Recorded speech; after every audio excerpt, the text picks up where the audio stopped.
Halos mawala na ng malay ang lalaking si Vando sa kakaiyak habang kaharap niya ang isang matandang lalaki na nasa loob ng kabaong. Sa mga sandaling yun ay nasa isang lamayan sila. Bumuhos ang luha ni Vando. Ganon din naman ang kanyang kaibigan na si Homer at Leo. Kahit nabigla sila sa biglang paglapit ni Vando sa kabaong at pag-iyak, dinamayan pa rin nila ang kanilang kaibigan. Si Homer ang pinakamatagang loob sa kanilang tatlo. Hindi to basta napapaiyak. Pero nang makita nito si Vando na sobrang nasasaktan sa nangyari, hindi na rin ito maiwasang hindi mapaluha. Sino gumawa sa'yo nito? Sino? Magbabayad sila. Hindi ko hahayaan na hindi sila makukulong.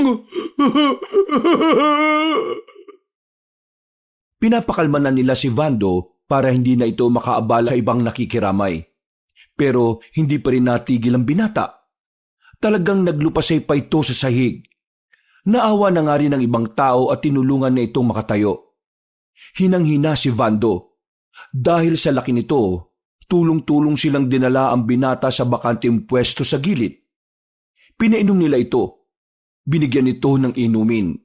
At makalipas lang ang ilang minuto, nahimasmasan na rin si Vando. Binigyan na sila ng pagkain nang makita ni Homer na ayos na rin ang kanilang kaibigan. Sa katunayan, sarap na sarap si Vando sa pagkain sa patay. Nagtataka si Homer, pero dahil sa gutom, hindi na muna niya pinansin ang biglang pagiging masigla ni Vando. Grabe siguro talagang pagiging malapit nyo sa isa't isa, no? Siya ba yung sinasabi mong matanda na tinulungan mo dati? Magsasalita na sana si Vando nang biglang may napadaan na matandang babae. Narinig nilang namatay pala sa sakit sa puso ang matandang pinaglalamayan. Napatigil si Homer sa pagmuya.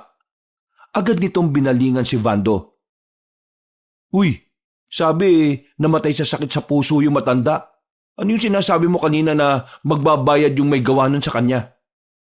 Uy, Vando, tapatin mo nga kami. Kilala mo ba talaga yung pinaglalamayan dito? Tumigil din sa pagnguya ang binatang si Vando. Sandaling sinuyod ang tingin sa paligid at saka tumingin sa kanila ng seryoso. Tingin pa lang nito, alam na kagad nila na meron na naman itong ginawang hindi kaaya-aya. Tinatanong kita, kilala mo ba yung pinaglalamayan o hindi? Kilala? Hindi.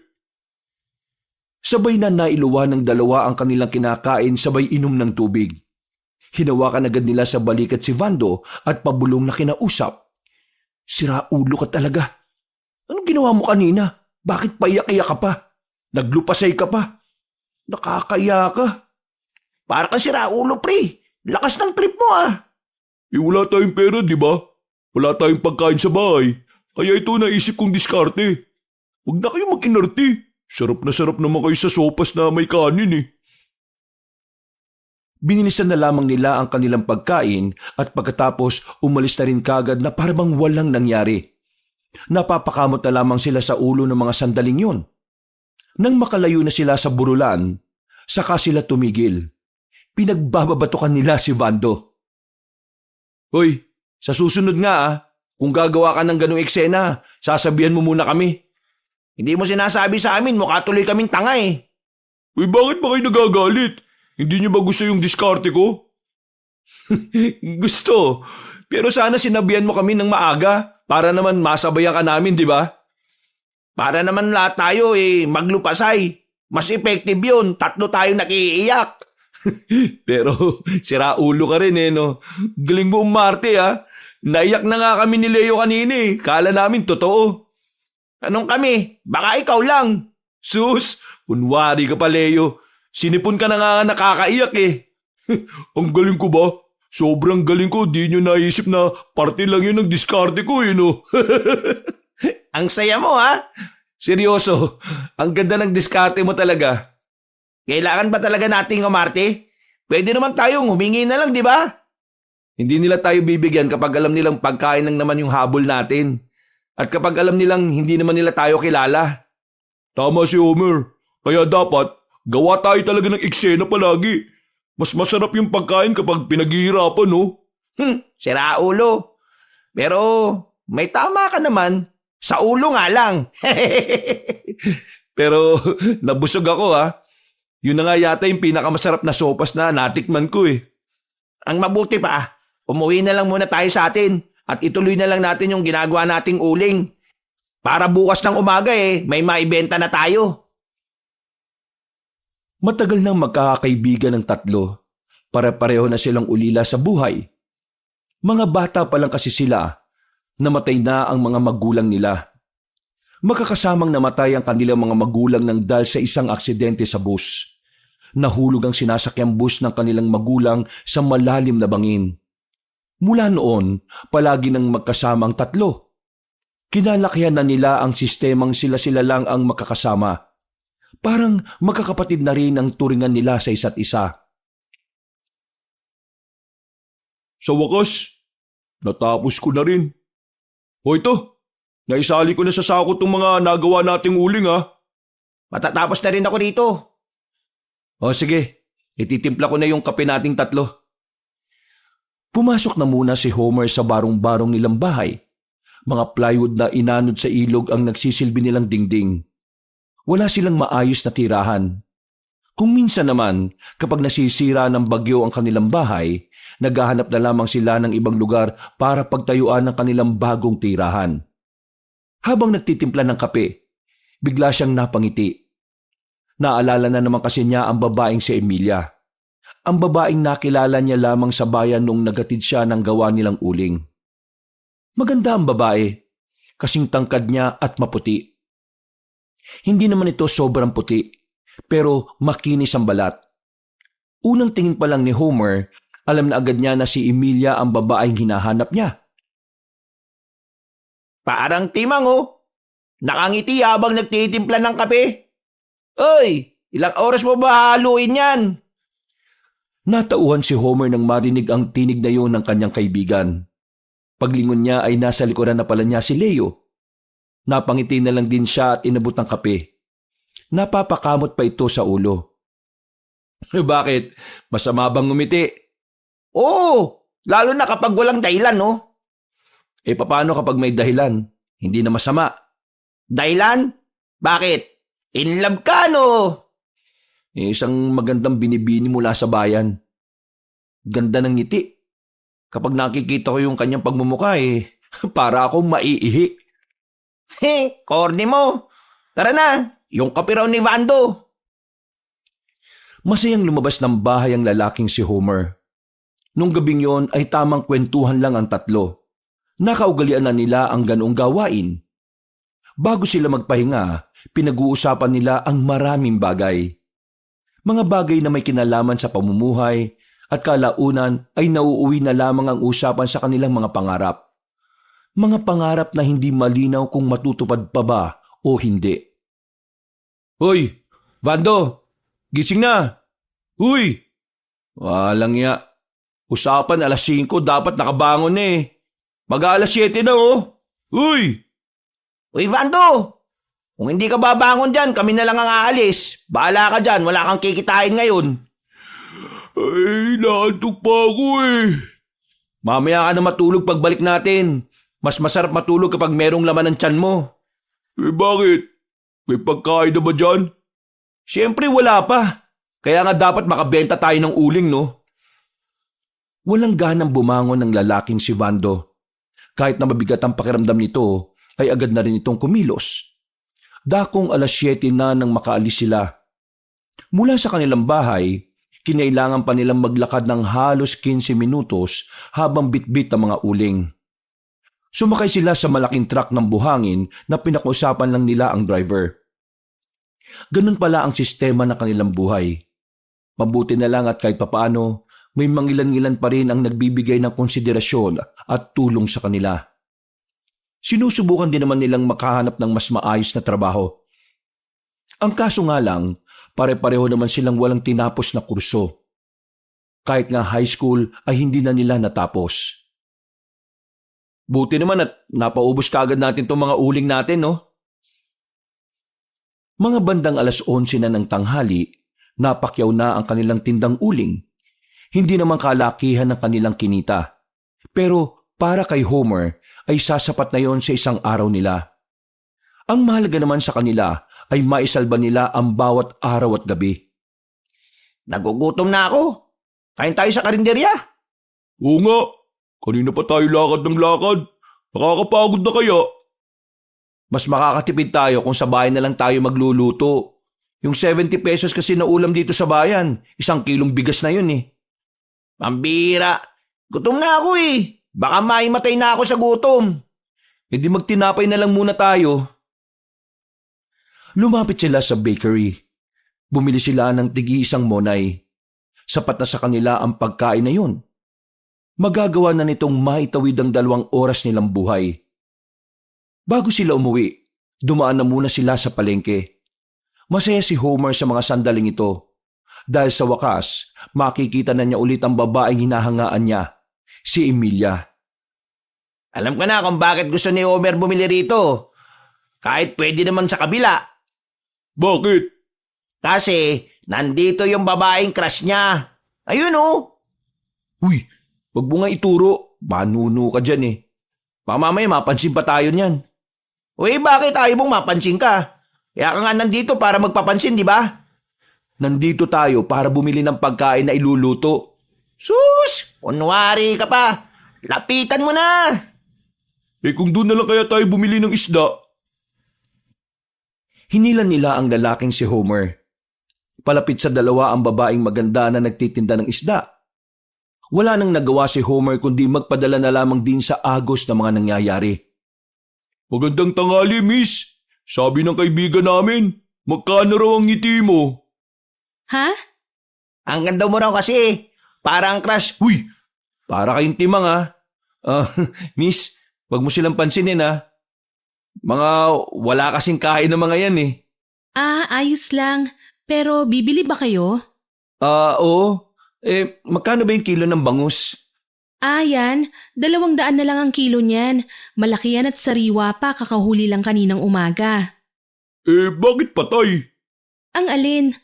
Patay na patay si Homer sa'yo. Uy, tumigil ka nga. Nakakaya ka ha. Huwag mo silang intindihin, Emilia. Bale, 1 kilo nga ng bangus. 1 kilo. Sige, pero paano mo pala nalaman ang pangalan ko? Ay, nagkakilala na tayo nung nakaraan. Ako yung tumulong sa yung magbuhat ng mabibigat na balde sa kanto. Yung yung madungis. Yung maraming uling yung muka. Ikaw pala yon. Hindi kita nakilala. Buti naman at dito ka bumili, Homer. Nice one. Magkakilala na pala oh. Ito na ba yung simula ng pag-usbong ng pagiging malandi ng ating kaibigan? O ito rin kaya yung magiging dahilan ng pagkawarak ng kanyang pusong inosente? Nakakatuwa itong mga kaibigan mo, no? Masyado silang masiyahin. Sa sobrang masiyahin nila, parang ang sarap nilang isako eh, no? Nagtawanan na lamang silang 2 ng babae noong mga oras na yon. Pero natigil ang kanilang tawanan nang makita nila yung isang babae sa likuran ni Emilia. Masama ang tingin sa kanila. Parang hindi nito gusto ang nangyayari. Sino siya? Parang kakainin niya kami oh. Siyang nakababata kong kapatid. Mas matanda lang ako sa kanya ng 5 taon. Siya si Emily. Hindi na sila nakapagsalita ng mga sandaling yon. Bigla na lamang din kasing naramdaman ni Homer ang pagkailang. Para sa kanila, hindi normal kung papaano sila tingnan ng babaeng si Emily. Nang matapos nang ibigay sa kanila ang bangus, naglakad na rin sila paalis. Hindi na rin nagawa ni Homer na lumingon ulit sa takot na baka nakatingin na naman si Emily. Nang makalabas na sila ng palengke, parang saka lamang sila nakahinga na maluwag. Yung Emily, grabe makatingin. Parang papatay ng tao eh. Para kabong mangangain ng buhay. Ngayon ko nga lang nakita yun eh. Hindi ko alam na meron pala talaga siyang kapatid. Di bale, ang malagay nagkausap naman kaming 2. Hindi ka papatulad nun, pre. Grabe ka naman sa kaibigan natin. Totoo naman, pre. Sinasabi ko lang ang realidad. Sa ganda ng babaeng yun, at mukhang may kaya pa sila sa buhay, parang libangan nga lang nila yung pagtitindi. Tingin mo, papatol kay Homer si Emilia? Ano bang problema kay Homer? Hindi naman siya pangit ah. Hindi naman usapan dito ang itsura, pre. Ang sinasabi ko, di hamak na hampas lupa lang tayo. Sila mataas. Tingin mo kapag gumarap si Homer sa mga magulang nun, matatanggap siya? Bakit kasi ang negative mo? Di pa nga nagsisimula si Homer eh. Sinasabi ko lang ang totoo. Para maging ganda si Homer sa pwedeng mangyari. O kaya naman, malaman niya ngayon pa lang, hindi makabubuti sa kanya yun. Palibasa kasi wala kang lakas ng loob na manligaw eh. Uy, tama na nga. Tama naman si Leo eh. Malabong magustuhan ako ni Emilia. Dahil ito lang ako. Kahit na kailan, hindi pwedeng magkatuluyan ng dalawang magkaibang antas ng pamumuhay. At kahit na masakit isipin, yun ang totoo eh. Yun ang realidad. At wala na tayong magagawa dun. Tara na nga, sumakay na tayo. Nauna nang naglakad ang lalaking si Homer habang naiwan namang nakatayo sa gilid si Leo at Vando. Ito kasi parang timang eh. Uy, bakit? Totoo naman ang sinasabi ko ah. Kasi sana, hinintay mo na lang munang makauwi tayo sa bahay. Hinayaan mo na lang muna sana siyang maging masaya yung tao. Hinayaan mo na lang sana munang maging masaya yung tao kahit ngayon lang. Kinontra mo kaagad eh. Kahit na kailan talaga, wala kang pakialam sa nararamdaman ng ibang tao. Basag trip ka rin eh. Kung ano lang naisip mo, sasabihin mo talaga. Alam mo pre, minsan, isipin mo rin kung akma ba yung sasabihin mo. Bakit? Anong gusto mo? Maging masaya nga si Homer pero sa dulo, masasaktan din siya. Pre, alam mo naman kung anong buhay meron tayo. Halos lahat ng bagay sa mundo, ipinagkait na sa atin ng kapalaran. Kaya, yung kakarampot na kaligayahan na mararanasan natin kahit sa maikling oras lang, sana hindi mo na yun ipinagkait pa sa mga sarili natin. Pre, minsan, mas maganda nang maranasan nating sumaya kahit masasaktan din tayo sa dulo. Ang punto doon, naranasan mo kahit minsan lang. Mahalaga ang pansamantalang karanasan sa mga kagaya natin kasi palagi tayo napagkakaitan, di ba? Naintindihan mo ba ako? Ang bira ka oh. Baguhin mo na yung ganyang ugali mo pre ah. Kasi kung hindi, mamamatay kang malungkot. Aba, loko to ah. Uy, hintay! Nauna nang naglakad si Vando sa kanya. Pag-uwi nila sa bahay, tahimik lang silang tatlo. Tila nagkaroon ng pansamantalang pader sa kanila dahil sa nangyari. Habang nagluluto si Homer, nilapitan siya ni Leo. Pre, tungkol dun sa mga sinabi ko kanina, gusto ko lang humingi ng paumanhin. Masyado ako naging masama sa mga sinabi ko eh. Hindi ko naisip ang mararamdaman mo. Ano ka ba? Ayos lang naman sa akin yun, no? Isa pa, totoo naman talaga yung mga sinabi mo eh. Mahihirapan akong mapa sa akin siya. Kumbaga, pangarap lang talaga. Oo, totoo lahat ang sinabi ko, pre. Iba ang mundo niya sa mundo mo. Pero, napagtanto ko kanina lang, kahit na magkalayo ang agwat nyo, palagi namang may paraan para magkalapit. Yan! Ganyan ang dapat, Leo. Para naman natutuwa ako sa'yo. Maraming salamat, pre Dahil sa sinabi mo sa akin kanina, mas lalo kong naintindihan ng mga bagay-bagay. Pre, lilinawin ko lang Hindi ako galit sa'yo At alam kong may punto ka rin naman. Ang sa akin lang, minsan lang kasi tayo nabubuhay. At ang mga kagaya natin, dapat sinusulit ang kaunting saya na meron tayo. Yan nga ang gusto ko sa'yo, Vando eh. Kahit na ang baho ng utot mo sa madaling araw, marami kang alam pagdating sa mga buhay-buhay eh. Sinasabi ko na nga ba ikaw yung umutot kanina madaling araw eh. Ang amoy pambihira. Naninikit sa butas ng ilong. Ako na naman pinagbintangan nyo Nagtawanan na lamang sila ng mga sandaling yon. Nakaayos-ayos na naman kaagad sila. Sa tagal na nilang magkakasama, hindi na rin naman tumatagal ang mga tampuhan sa kanila. Hindi lumilipas ang araw na hindi sila nakakabati. Alauna na sila nakapagtanghalian. Kahit na papaano, masaya ang tatlo. Dahil naitawid na naman nila ang pananghalian na yon.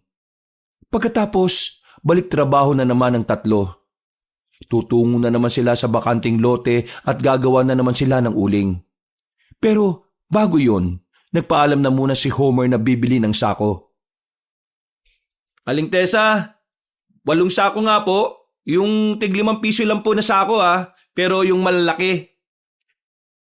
Napatingin na lamang si Homer sa mga bata habang naghihintay. Naalala na naman niya ang kabataan niya. Ganon kasi siya kalaki nung mawala ang kanyang mga magulang. Nakikita niya ang sarili niya sa mga yon. Masaya lang na naglalaro. Pero ngayon, iba na ang takbo ng kanyang buhay. Kibit-balikat na lamang ang nagawa niya. Natatawa na lamang din siya sa mga naiisip niya. Ay, sorry po. Nasagi ni Homer ang isang matandang lalaki. Pagtingin niya, nakita niyang maayos ang suot nito. Malinis, mukhang mamahalin din ang damit. Kaya naman nag-alala ang lalaki na baka magalit ang matanda. Gayong nakikita niya na parabang mayaman ito. May trauma pa naman siya sa mga mayayaman. Nakaranas kasi siya ng pagmamaltrato sa dati niyang pinapasukan. Pasensya na po kayo. Hindi ko po sinasadya. Naharangan po kasi ng sako yung mata ko kaya hindi ko po kayo nakita. Pasensya na po talaga. Ayos lang naman ako. Kasalanan ko rin naman dahil hindi rin naman ako tumingin sa dinaraanan ko. Pero pasensya na po talaga. Ano bang gagawin mo sa mga sako na yan?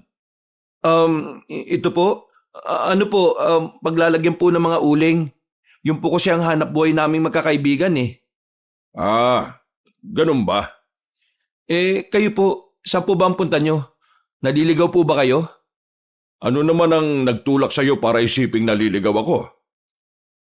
Kasi po, mukha kayong mayaman eh. Puro mahihirap lang po kasi narito sa baryo namin.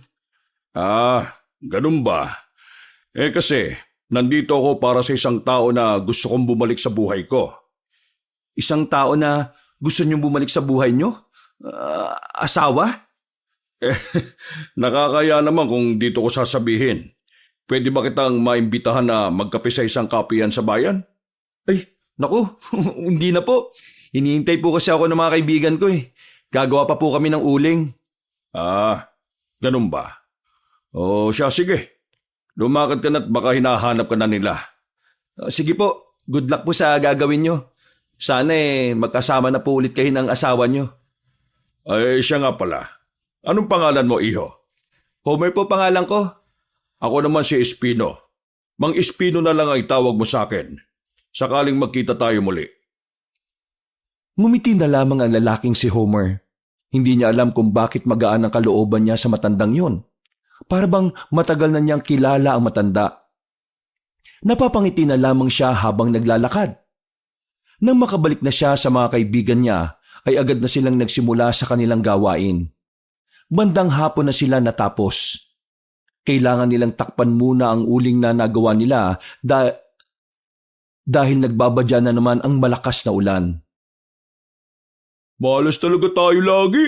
Tuwing matatapos tayo sa ginagawa natin, palagi na lang nagpaparamdam ang ulan. Hindi naman siguro mababasa na ng ulan yung mga tinakpan natin, no? Hindi na yan. Makakapal na trapal naman yung nilagay natin eh. Mga pre, kung tanggapin ko na kaya yung trabaho na inaalok ni Mang Berto nung nakaraan. O tapos gagawin ka rin nilang alila sa bahay nila? Matapobre yung isang yun eh. Nakita mo naman kung ano yung ginagawa nila sa mga boy nila, di ba? Kulang ang pasahod, tapos minamaltrato pa. Gagawin din kaya niya sa akin yun? Close naman kaming dalawa. Anong close? Bulag ka ba? Hindi ka niya gusto, no? Baka pinakikisamahan ka lang. Kasi para may pandagdag tayo sa gastusin. Hahanap tayo ng ibang trabaho, pero hindi dun kay Mang Berto. Bigla na naman bumuhos ang malakas na ulan. Kung sa iba ay biyaya ang ganung panahon, para sa 3 binata ay pahirap yon sa kanila. Matutulog na naman kasi silang nakaupo dahil sa mga tumutulong tubig. Tingnan nyo tong ganito. Mukhang kailangan na talaga nating makahanap ng mas magandang trabaho. Para kahit papano makahanap din tayo ng maayos na tiraan. Paano nga tayo makakahanap ng magandang trabaho? Pareho naman tayong walang tinapos 3. Tiwala lang mga pre. Alam ko makakahanap din tayo ng trabaho na talagang sasalba sa atin. Mas lumakas pa ng lumakas ang ulan hanggang sa maghating gabi na ay hindi pa rin yung tumitigil. Nakaupo silang natutulog sa papag. Mga bandang 3:00 na madaling araw, saka lamang tumigil ang malakas na ulan. Agad na tinungo ni Homer ang mga uling na tinakpan nila sa labas. Laking dismaya niya nang makitang nilipad pala ng malakas na hangin ng trapal. Kaya naman nabasa ang mga uling na dapat sana'y ibebenta nila. Oh, saan ka galing? 3:00 pa lang ah. Sa labas, tiningnan ko lang yung mga uling natin.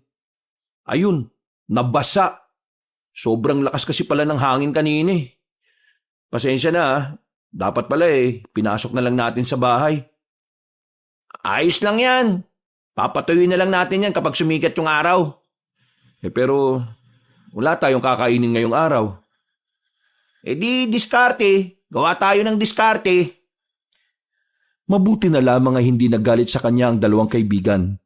Siya kasi ang nagsabing hindi maaaring ipasok sa bahay ang mga uling dahil mangangamoy sunog sila sa loob.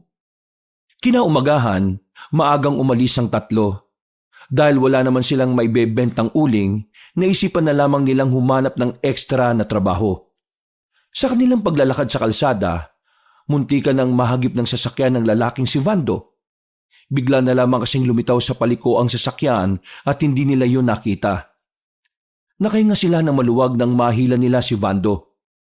Lokong driver yun ah. Hindi niya ba ako nakita laki-laki ko. Tumigil ang sasakyan. Lumabas ang driver. Halatang kabado rin ito. Magsasalita pa sana si Vando para bulyawan ang driver na may isa pang matanda na lumabas. Nakilala ito ni Homer. Kaya agad naman din siyang lumapit. Mang Espino? Oh, Roger. Mang Espino, Homer po pangalan ko. As in, Homer, hindi po Roger. Ay, pasensya ka na. Makakalimutin na kasi ako kailan nga ba tayo nagkita? Kahapon lang po. Oo nga. Kahapon nga lang. Kumusta ka na? Pasensya na kayo at itong driver ko kasi wala sa wisyo. Kasi may problema lang. Kaya nga sabi ko nga sa kanya magpahinga na muna siya Pero sabi niya, kailangan niya raw kumita ng pera. Sabi ko nga pahihiramin ko na lang siya pero nagpumilit pa rin. Kaya yan. Munti ka na kayong mahagip. Ang dami ko na kagad sinabi. Ayos lang naman po.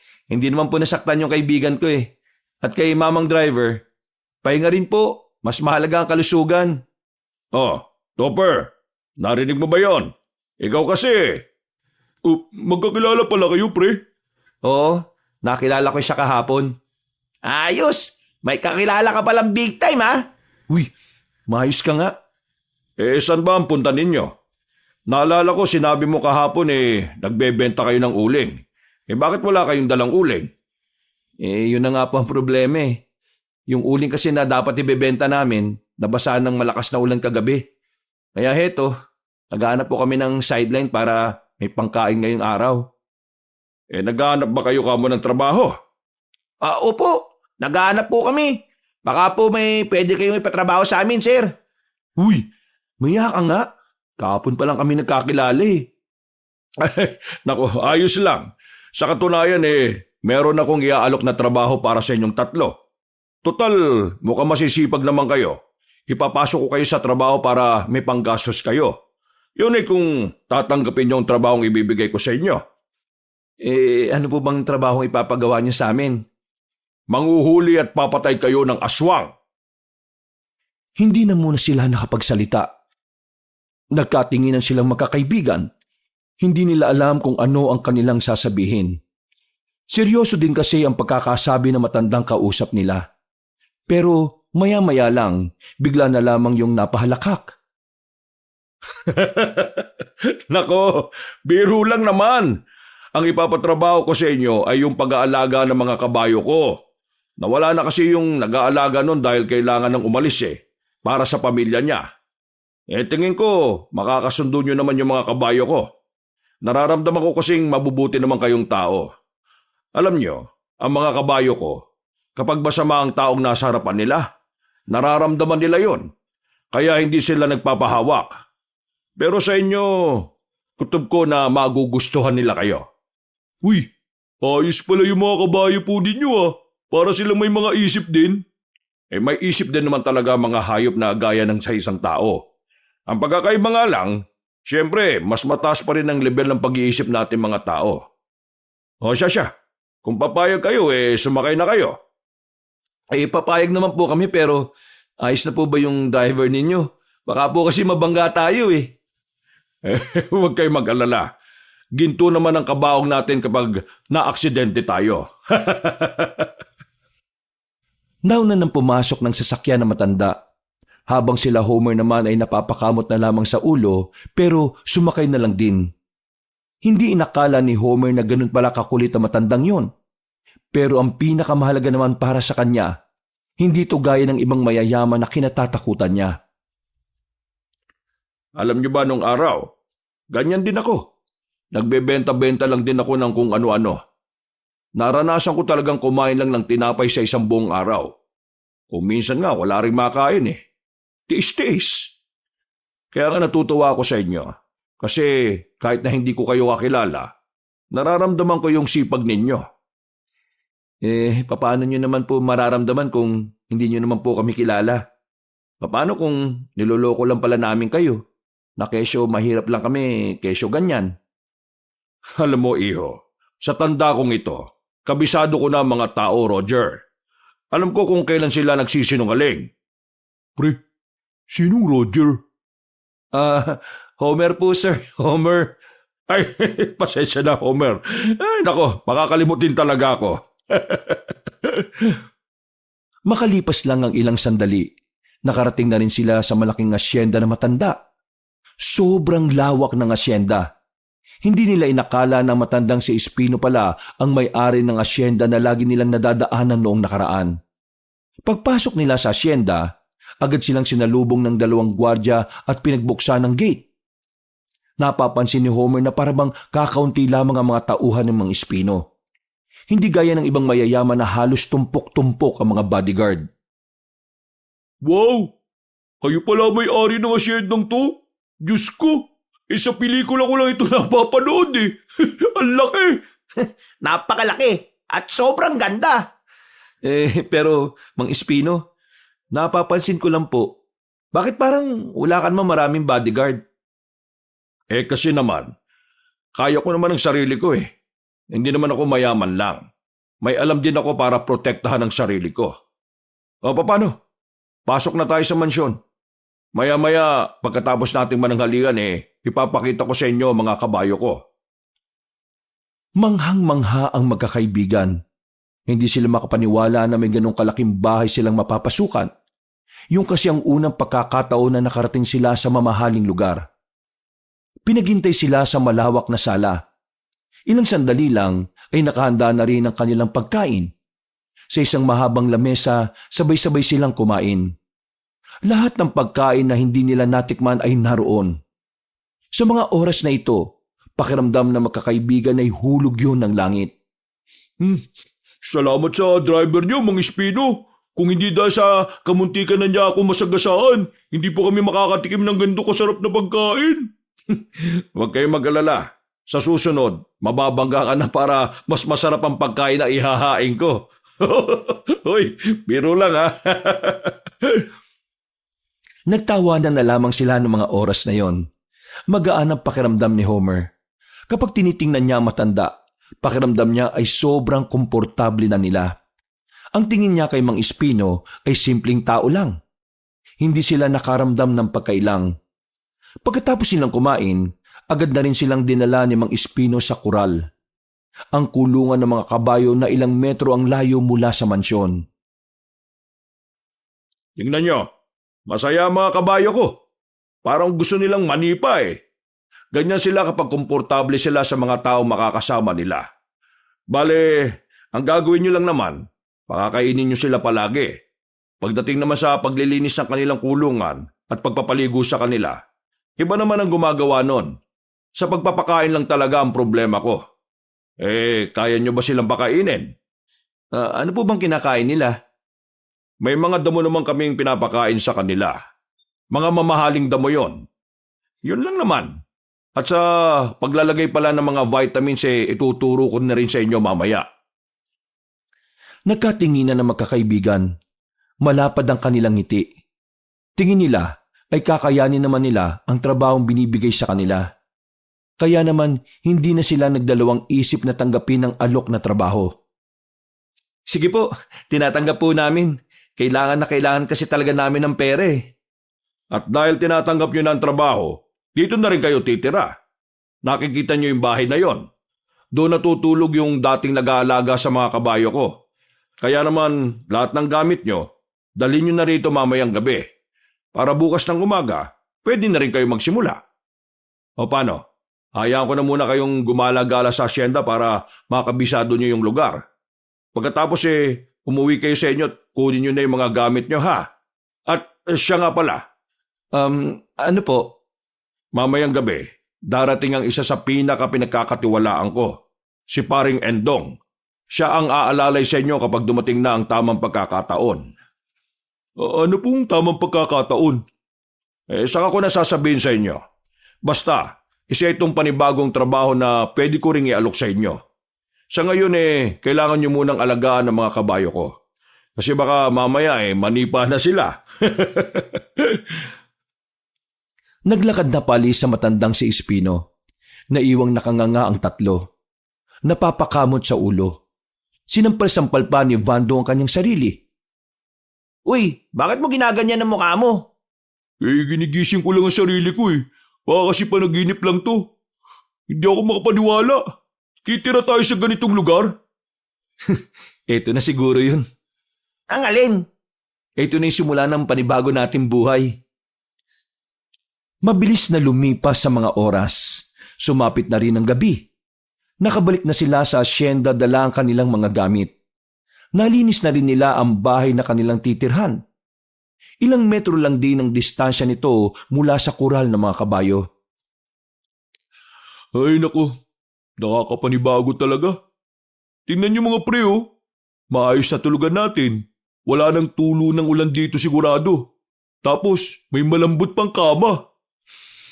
Ay, salamat sa Diyos. Baka nakita na ng Diyos ang paghihirap natin. Nakikita naman talaga lagi ng Diyos yung pinagdaraanan ng lahat ng tao. Pero may mga tamang panahon siyang itinatakda para sa isa't isa. At sa tingin ko, eto na yung sa atin. Sa sobrang tuwa ng tatlo, nagyakapan na lamang sila. Mga bandang 8:00 ng gabi, tumungo sila ulit sa mansyon. Sabay nilang kakain si Mang Espino. Kasama din nila sa hapagkainan ang isa pang matanda na si Endong, na sa palagay nila ay mas bata lang ng kaunti kay Mang Espino. Ay siya nga pala, bago tayo kumain, gusto ko lang ipakilala sa inyo si Endong. Matalik na kaibigan ko siya. Parang kapatid ko na rin. Mula binata pa kami kasama ko na siya. Maasahan siya sa lahat ng bagay. Medyo istrikto lang na tao si Endong. Pero mabait yan. Hindi yan gaya ng kabayo ko na kapag nainis sa'yo sisipain ka na lang bigla. Magandang gabi po sa inyo, Mang Endong. Kami po yung mga bago mag-aalaga sa mga kabayo ni Mang Espino. Matatapang ba kayo? Po? Endong, masyado pang maaga para pag-usapan ng bagay na yan. Mawalang galang na po pero ano po ba yung bagay na yon? Sasabi lang, di ba? Saka na pag-usapan. Sa ngayon, gusto ko lang muna na maging komportable at maging masaya kayo rito sa asyenda ko. O sige na, kumain na kayo. Sabay-sabay silang kumain, pero tila nakakaramdam na ng pagkailang si Homer dahil sa tuwing mapapatingin siya kay Mang Endong, hindi na lamang niya pinagtutuunan yon. Parang Endong, iatid mo na sila sa bahay nila. Ikaw na magpaliwanag sa kanila kung ano ang hindi nila pwedeng gawin sa mga alanganing oras, ha? Sige, ako na bahala. Sinimulan na nila ang paglalakad. Tahimik lang ang tatlong magkakaibigan nang biglang tumigil si Mang Endong. Tiningnan sila ng seryoso. Nagdikit-dikit ang tatlo na parabang takot silang baka bigla na lang manapak ang matanda. Huwag kayo matakot sa akin. Hindi ako masamang tao. Ang gusto ko lang yung mga taong hindi pasaway, ha? Ano po ba ang mga dapat namin gawin para hindi kami maging pasaway? Sumunod kayo sa patakaran. Ganun lang kasimple. Isa sa pinakabawal niyong gawin ay ang lumabas ng bahay kapag lagpas na 10:00 hanggang 4:00 na madaling araw. Po? Bakit naman po? At bawal magtanong tungkol doon. Nauna nang naglakad si Mang Endong. Pagdating nila sa bahay nila, ay saka sinabi na matanda ang mga patakaran. Naintindihan naman nila yon at tanda naman silang sumunod. Medyo nahihiwagaan lang sila sa katauhan ni Mang Endong. Para kasi yung hindi marunong tumawa o ngumiti man lang. Kung si Mang Espino ay masiyahin at palabiro, si Mang Endong naman ay parang pwedeng makapatay kapag biniro. Ang seryoso masyado ni Mang Endong no? Baka ganun lang talaga siya. Tama lang naman yun para hindi tayo madaling makampante. Pero kanina, meron akong napansin na kakaiba sa kanya Ano yun? Yung tinaas niya yung manggas ng damit niya, nakita ko na meron siyang marka sa braso.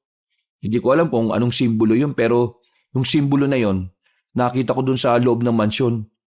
May parang flag doon na maliit lang na yun yung nakalagay. Oo, napansin ko rin yun.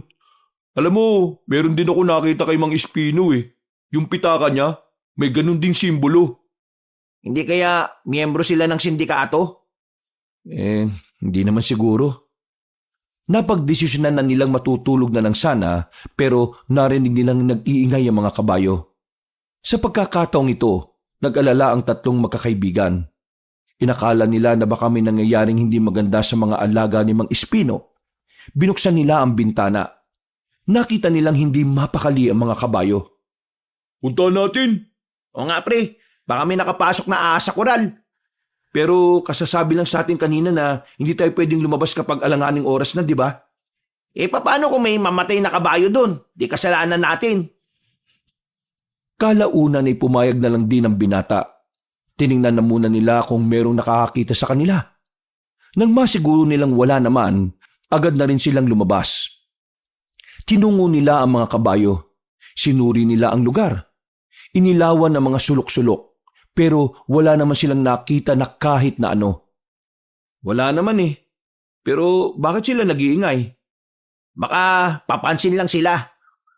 Uy, tingnan niyo yun Napatago agad sila sa gilid ng matanong nila ang grupo ng kalalakihan. Nakita rin nila doon na matandang si Endong na nangunguna sa paglalakad. Base sa pagkakakita nila, hindi basta-basta ang mga lalaking yon. Nakita kasi nilang tila may mga dalayong katana. Sa hindi malamang dahilan, nakaramdam sila ng kaba. Nagkaroon sila ng pagdududa. Bigla nilang naisip na baka nga merong itinatagong lihim si Mang Endong at Mang Espino. Ano? Sundan kaya natin? Wag. Paano kung makita nila tayo? Di yari tayo. Tanggal ka agad tayo sa trabaho. Hindi ka ba napapaisip kung anong ibig sabihin ng mga nakita natin? Baka mamaya grupo sila ng sindikato Oo nga. Mas maganda na malaman natin kung ano ba talaga sila. Ang mga nakita nyo ay grupo ng mga manunugis. Ang mga taong pumapaslang na mga aswang. Napalingon sila sa kanilang likuran nang marinig nila ang tinig na yon ni Mang Espino. Kinabahan sila. Hindi nila alam kung papaanong nakarating doon ng matanda. Pero ang mas nakapukaw ng atensyon ni Homer ay kung ano ang sinabi nito. Hali kayo. Sumunod kayo sa akin. Total naunahan nyo na kaming malaman ng sikreto bago namin sabihin bukas. Ipapaliwanag ko na rin sa inyo ang tinatago kong lihim. Kahit na naguguluhan, sumama naman agad ang tatlong magkakaibigan. Pumasok sila sa mansyon. Dinala sila ng matandang lalaki sa opisina nito. Pagpasok nila roon, nakita nilang tatlo ang mga katana na nakadikit sa pader. Iba't ibang uri ng patalim. At sa bandang gilid ng opisina, nakaukit doon ang simbolo na nakita nila sa braso ni Mang Endong. Sige, maupo kayo. May kinuwang libro ang matandang si Espino. Binigay ni Mang Espino yon kay Homer. Nagtataka naman ang binata kung ano ang nakapaloob doon. Wala man lang kasing kahit na anong nakasulat sa cover ng libro. Ngayon pa lang, Humingi na ako ng paumanhin dahil nagsinungaling ako sa inyo. Nagsinungaling ka po sa amin? Paano nagsinungaling kayo? Hindi talaga pag-aalaga ng kabayo ang gusto kong ialok sa inyo. Isang trabaho na delikado. Ngunit ang trabahong ito ay makakapagpanatili ng katahimikan at kaligtasan para sa lahat ng tao. Hindi po namin kayo maintindihan eh. Kung ayos lang po mas simplihan nyo po sana. O kaya, diretsuhin nyo na lang po kami. Ang mga kalalakihan na nakita nyo kanina ay mga manunugis. Kagaya nga ng sinabi ko kanina, pumapas lang sila ng mga aswang. Lumilibot sila kung saan-saang parte ng probinsyang ito para pumuksa ng mga mababangis na nilalang. Ang samahan na yon ay pinangungunahan ni Endong. At siya namang pinatatakbo ko. Sa madaling sabi, ako ang pinakapinuno nila. Bakit nyo po ito ginagawa kung alam nyo naman palang delikado? May banta sa kaligtasan ng probinsyang ito, Roger. Nalaman namin ng balak ng mga aswang at ang probinsya natin ay pinaplano nilang sakupin. Malapit nang mangyari yon, kaya kami mga manunugis gumagawa na ng paraan para pigilan sila. Kailangan naming mapatay ang mga aswang. Lalong-lalo na ang 2 babaeng aswang na tinuturing nilang reyna. Kaya naman, naisip kong papuntahin kayo rito. Naisip kong baka maisipan yung sumama sa pagiging manunugis. Huwag kayong mag-alala. Hindi naman libre ang serbisyo nila. Sinasahuran ko silang lahat. Ang kapalit lang na gusto ko ay ang kapayapaan ng probinsyang ito. Wala na kasing ibang taong gagawa nito kundi ako lang. At gusto ko rin na bago man lang ako mawala maiwan ko ang bayan na ito ng payapa. Una po sa lahat, Homer po talagang pangalan ko, hindi po Roger. Pero hindi po namin alam kung sasali kami sa sinasabi nyo. Ang gusto lang naman po kasi namin mabuhay ng simple. Makasalba sa araw-araw, makakain, may maayos na matutulugan. Hindi po namin nakikita yung sarili namin na nakikipaglaban sa mga aswang. Nakakatakot pong mamatay, lalo na't wala pa naman po kaming nararating sa buhay. Ayaw naming mamatay na ganito lang kami. Marami po kasi kami mga pangarap Naiintindihan ko naman ang kinakabahala mo, Homer. At hindi rin naman kita pinipilit na sumali kayo. Ang akin lang, nagbabakasakali lang naman ako. Kulang na kulang kasi talaga kami ng tao. Kailangan namin pagandaan ang posibilidad ng panggugulo ng mga aswang. Kung hindi kami sasali sa inyo, paalisin niyo po ba kami? Hindi naman sa ganon. Dito pa rin kayo titira. Kahit nang intensyon ko ay isali kayo sa samahan, kailangan ko pa rin naman talaga ng mag-aalaga sa mga kabayo ko dito. Kaya dito lang kayo. Sinabi ko lang din naman sa inyo para hindi na kayo magulat kapag nakita nyo silang may bit-bit na aswang. Dinadala po dito yung mga aswang? Oo. Meron kaming lugar dito kung saan nila sinusunog ng buhay ang mga aswang.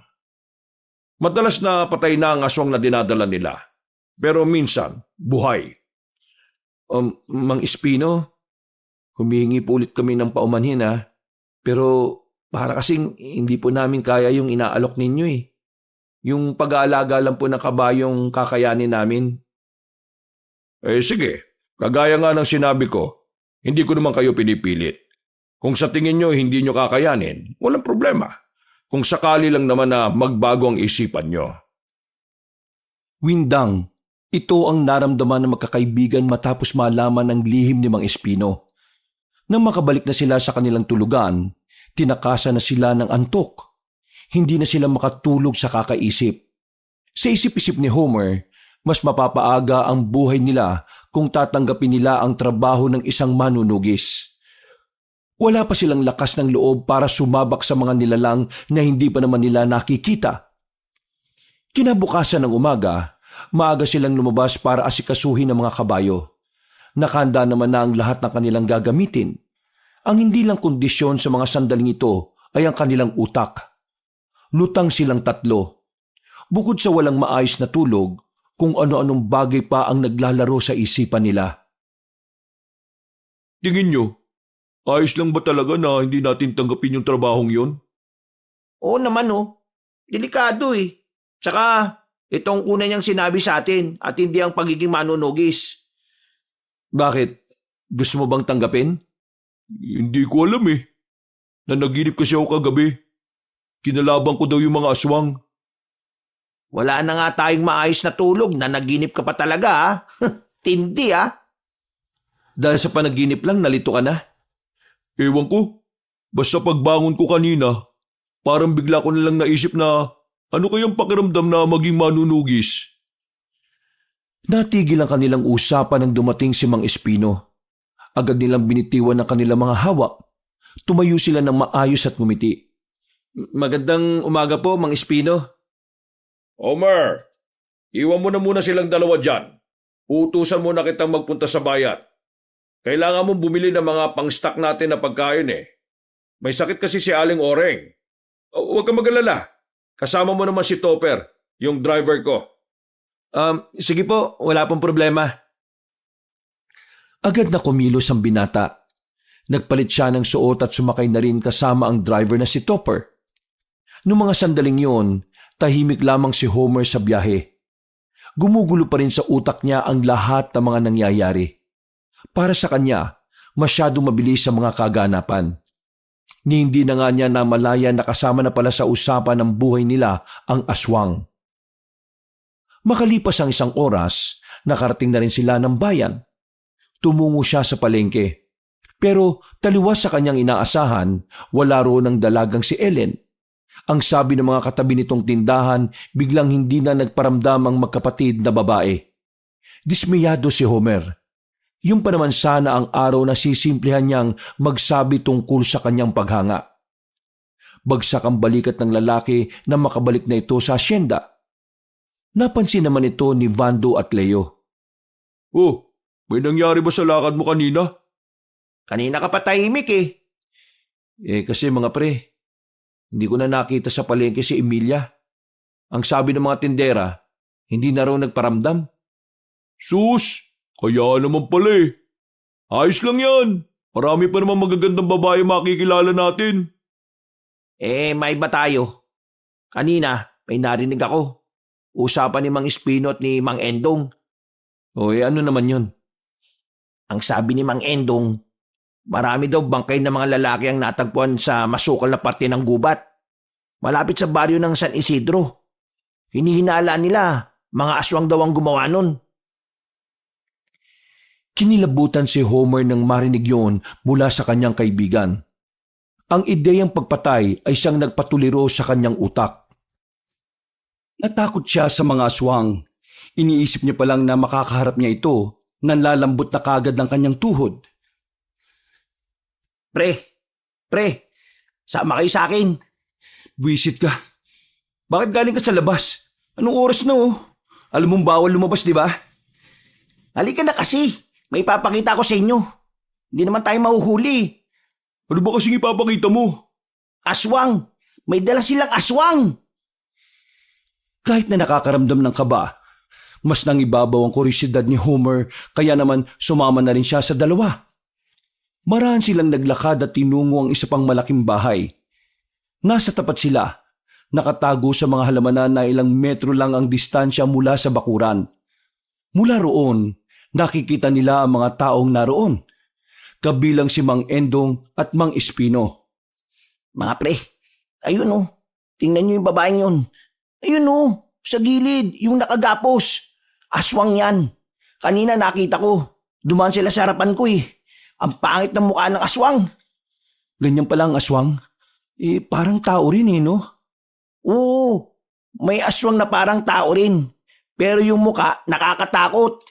Ito pa narinig ko kanina ang mga aswang daw na kalaban nila, puro babae. Karamihan magaganda kapag nakaan yung tao.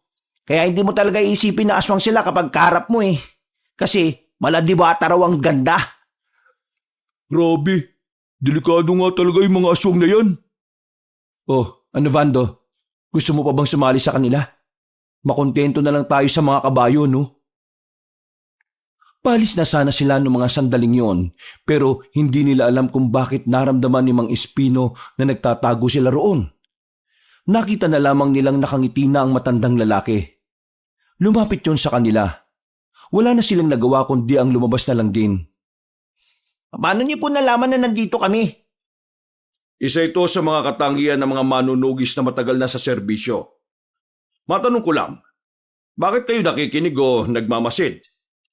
Ano po kasi, itong si Leo sinama niya kami dito. Opo, tama po si Homer. Kasi, naintriga lang naman po ako. O, halik kayo. Lumapit kayo. Oo, halik kayo. Sumunod sila sa matandang si Espino. Iniharap sila nito sa babaeng aswang na nakagapo sa bakal. Para Gendong, ipaliwanag mo sa kanila kung anong meron sa aswang na yan.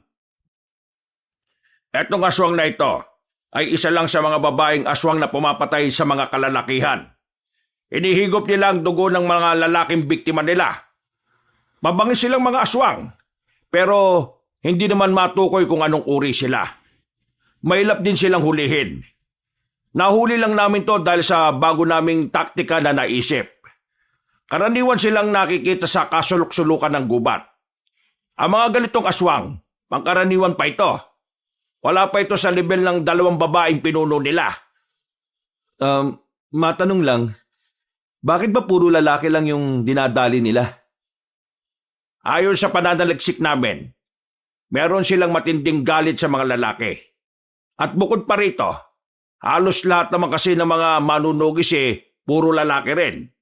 Kaya lahat ng lalaking gusto nilang patayin, iniisip nila na baka manunugis. Kakaiba rin pala takbo ng utak nila, no? Ano masasabi nyo ngayong nakakita na kayo ng aswang? Delikado po trabaho nyo. Yung pong una kong naisip. Delikado talaga ang trabahong ito. Pwede kang mamatay kung tatanga-tanga ka. Pero ang trabahong ito ang magliligtas sa maraming buhay balang araw. Kaya kung sakali mang gusto nyo ring makatulong sa ibang tao, sabihin nyo lang sa akin, ha? At nang masimulan na rin natin ang pag-iensayo sa inyo. Uy, ano yun? Mukhang tayo na ang natunto ng mga aswang, ha? Mas maigi. Hindi na tayo mahirapang hanapin sila. Teka, anong mangyayari? Hindi namin to inaasahan. Nandito na mga aswang. Magtago kayong 3. Mga bata, ihanda niyo mga sarili ninyo! Nagpulasan na ang mga nandun. Habang ang 3 binata naman ay agad na gumilid. Nakita nila si Mang Espino at Mang Endong na parang hindi man lang kinakabahan. Normal lang ang mga kilos. Kaswal pa rin nag-uusap kahit na nararamdaman na nila ang mga aswang. Hindi nagtagal. Nakalapit na ang mga nilalang. Sa puntong ito, tila nanlambot ang tuhod ni Homer dahil sa takot. Hindi siya makagalaw. Pre, ano na? Kailangan na nating umalis dito. Uy! Homer! Uy! Pinagsasampal siya ni Vando sa pisngi ng mahina. Saka lamang siya natauhan. Pinilit na lamang niyang tumayo. Agad silang umalis doon at nagtungo sa kanilang bahay. Isinarado nila ang mga bintana, pati na rin ang pintuan. Kinuha nila ang mga itak at yun ang nagsilbi nilang sandata. Maririnig ang ingay sa labas. Mga nagsisigawan na manunugis at ang mga aswang na tila gutom na gutom. Shh! Huwag tayong maingay. May aswang sa bubungan natin. Kulit mo, huwag kang maingay Nakiramdam sila sa paligid. Hindi nakatiis si Leo. Sumilip na ito sa siwang ng bintana. Pagtingin niya, nakita nilang naglalakad ang isang babaeng aswang patungo sa kural ng mga kabayo. Naalarma si Leo. Uy! Baliw! Saan ka pupunta? Yung mga kabayo, baka saktan ng aswang sa labas. Lintik! Di pwedeng saktan yung mga kabayo!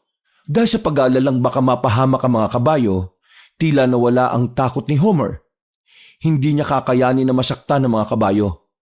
Kahit kasi wala pa silang 1 linggo doon, nagkaroon na sila ng kakaibang koneksyon sa mga kabayong yon. Uy! Babaeng aswang! Huwag mong lapitan ng mga kabayo! Kami ang anuhin mo. Kami. Kami ang harapin mo. Sigurado ba kayo? Nakakalabanin natin ang isang yan?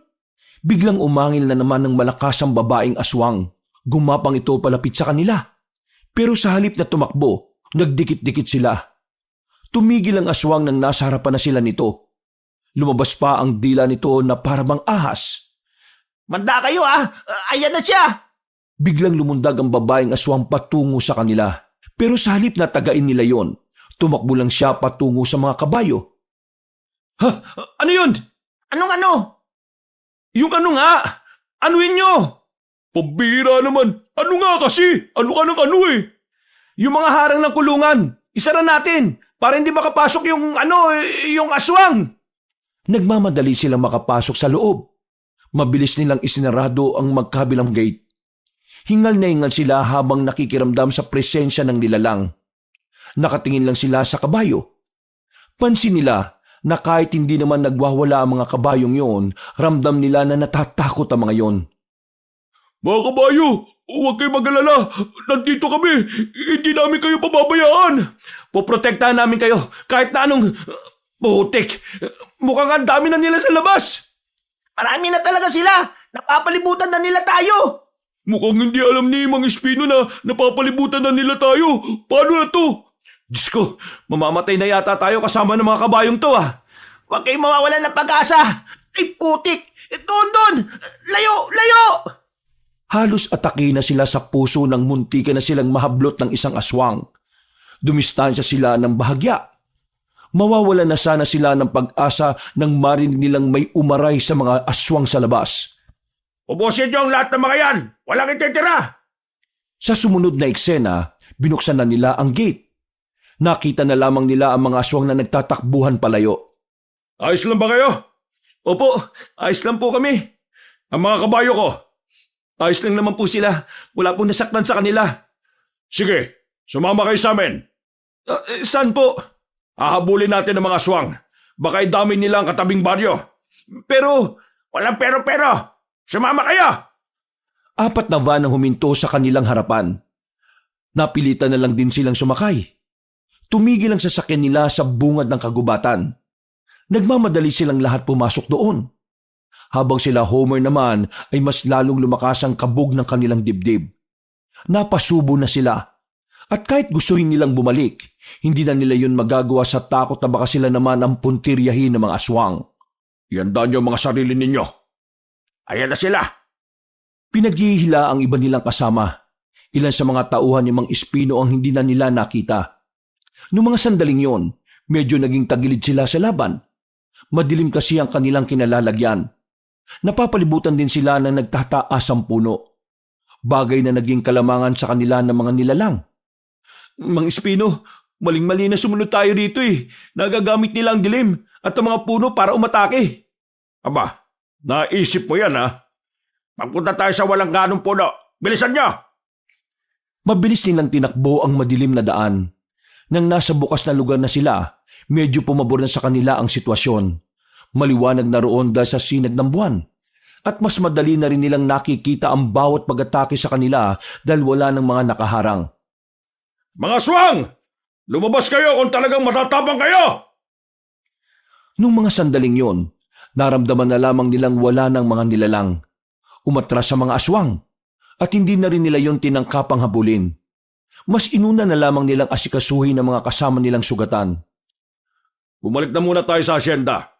Gamutin ang mga sugatan at hanapin ang bangkay ng iba pa nating mga kasama. Tulala ang magkakaibigan habang nakaupo sa harapan ng kanilang bahay. Lumapit sa kanila si Mang Espino. Maraming salamat sa pagprotekta sa mga kabayo ko. Utang ko ang buhay nila sa inyo. Hindi ito ang buhay na gusto namin. Delikado rito. At anong buhay ang gusto ninyo? Ang maghirap ulit at kumain ng pagkain na parang pagkain ng hayop? Sandali lang naman. Grabe naman kayo makapagsalita. Sa hindi naman talaga ganitong buhay ang gusto namin Ang gusto namin, yung payapa. Hindi yung ganito na parang kada minuto na sa panganib yung buhay namin. Mas gusto naman namin kumain ng kanin na may toyo Kaysa naman kumain ng masasarap pero pagdating ng gabi, may aswang na naman sa paligid at kami naman ang kakainin. Pre, kalma. Anong kalma? Narinig niyo ba yung sinabi niya? Iniinsulto niya ang pinagmulan natin. Sinasabi ko lang naman na para makaranas kayo ng kaunlaran, kailangan yung tapangan. Oo, tatapangan namin. Pero hindi sa ganitong paraan. Ayoko na. Aalis na ako dito. Ako rin. Ayoko ng ganito. Baka bukas makalawi eh. Kwento na lang ako. Ako, dito lang ako. Baliw ka ba? Anong dito ka lang? Sasama ka sa amin. Ayoko nang bumalik sa mahirap na buhay, no? Mas pipiliin ko nang mamatay ng busog kaysa mamatay sa gutom. Mas gusto mong mapatay ng aswang kaysa mamatay sa gutom? Yung ba ang gusto mong sabihin? Pabayaan mo na siya. Nasilaw na yata yan sa pera eh. At ang masasarap na pagkain. Anong nasilaw ng pera at pagkain? Mas inaalam ko lang kung saan ako mabubuhay. Kung babalik ako sa dati nating buhay, siguradong walang magandang kinabukasan na naghihintay sa atin doon. Pero dito, meron.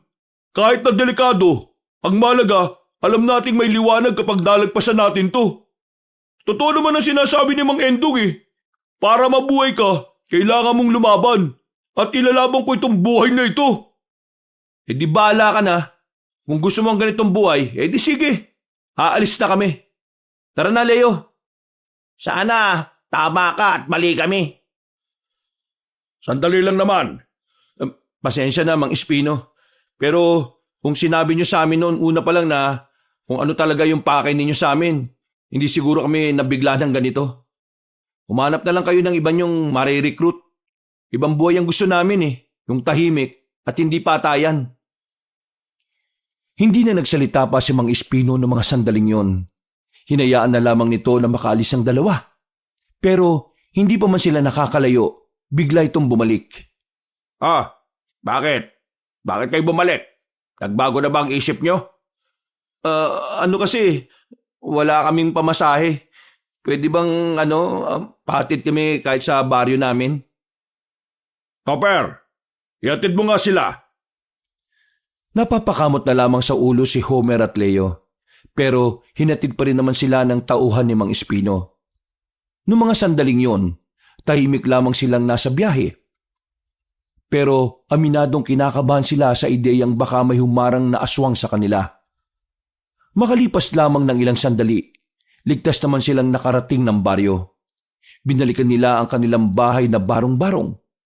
Pati na rin ang uling na iniwan nila sa gilid ng bahay, na hanggang sa mga sandaling yon ay basa pa rin ang ilalim na parte. Umupo sila sa gilid at bumuntong hininga. Ngayong nakabalik na sila, parang nanibago rin sila sa dati nilang buhay. Muli nilang naramdaman kung gaano sila kinakapos sa buhay. Pero ganun pa man, pilit nilang pinaniniwala ang kanilang sarili na hindi sila nagsisising bumalik sila. Ano naman kung uling na naman ang aasahan natin, di ba? Dito naman tayo sanay eh. Tsaka pwede naman tayong makahanap ng ibang mapapasukan, di ba? Oo, tama ka. Hahanap tayo ng ibang pagkakakitaan. Si Vando, anong gagawin natin sa kanya? Wala naman tayong magagawa. Pinili na niya ang buhay na gusto niya. Maging masaya na lang siguro tayo na nasa lugar na siya na komportable. Pero hindi ko pa rin maiwasan na hindi mag-alala eh.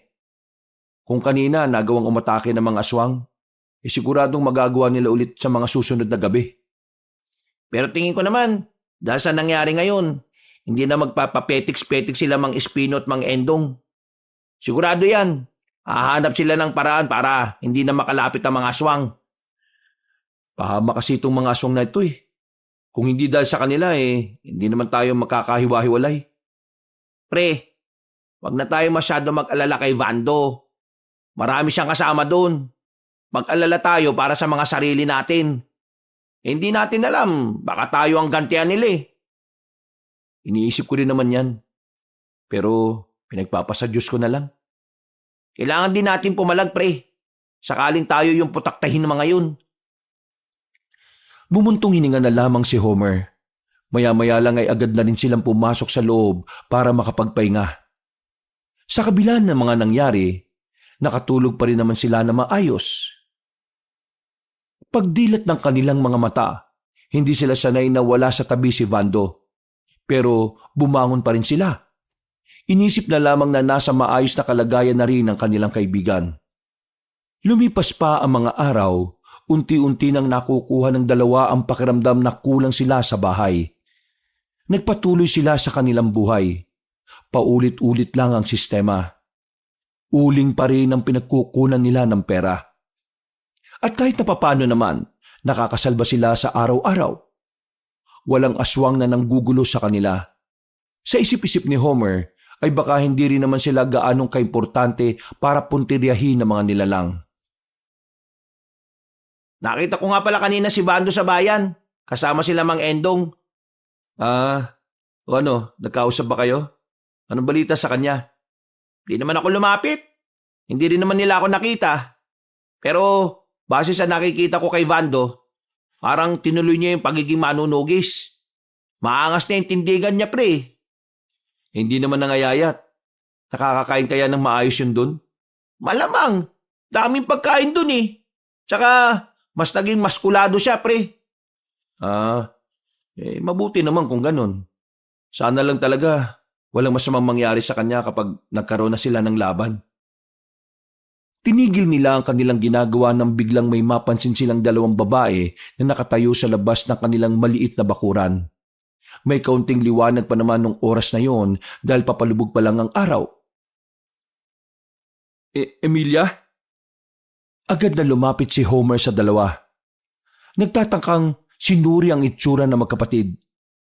Nakita niyang marumi ang mga paan nito. Napagtanto niya kagad na baka mahaba-haba ang nilakad ng mga yon para lang makarating doon. Emilia, anong nangyari sa inyo? Bakit kayo nandito?